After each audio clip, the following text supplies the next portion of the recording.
วัสดีค่ะพี่น้องขาคลิปนี้จะพาพี่น้องมาทำใบสีจากใบกระบือมึงใบกระบือตะใบใหญ่ๆอันนี้พัชชาม้วนเลยลืมไปนี่ค่ะอันนี้คือม้วนไว้แล้วจะมาเข้าใบสีแบบกาบข้างจากใบกระบือตอนนี้ม้วนไปแล้วค่ะพี่น้องขาอันนี้จะเป็นนิ้วสั้นมาที่เฮาสิเพิ่มให้มันยาวขึ้นโดยการไซส์ใบตองเป็นตัวซอยนะคะ เวลาเข้าช่อนี่กาบข้างเนี่ยมันต้องได้ไซส์แบบว่านิ้ว2 ขนาดถึง3 ขนาดนะคะเราม้วนเวลาเขาม้วนเขาจะเอาใบกระบือกับใบตองพับใส่กันอันนี้แล้วก็ม้วนค่ะ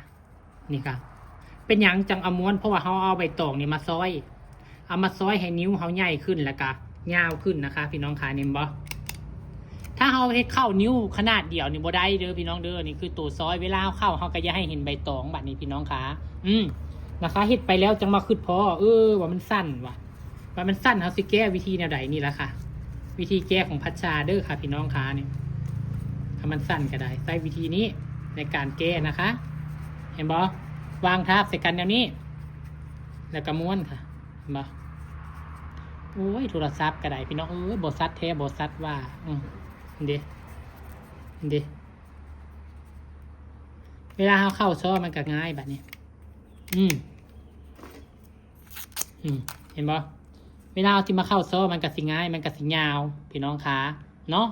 ลองเอาไปเฮ็ดเบิ่งใบกระบือนะงามเท่งามว่าดีอร่อยได้พี่น้อง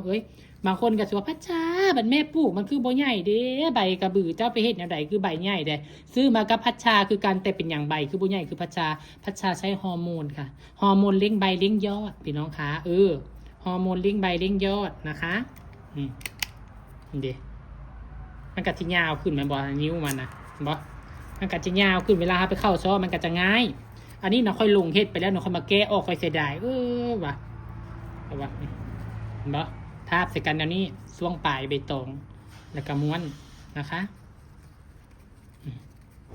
เอาพี่น้องเฮ็ดให้เบิ่งเดี๋ยวเข้าซ้อก็สิเข้าอีกคลิปนึงนะคะพี่น้องขา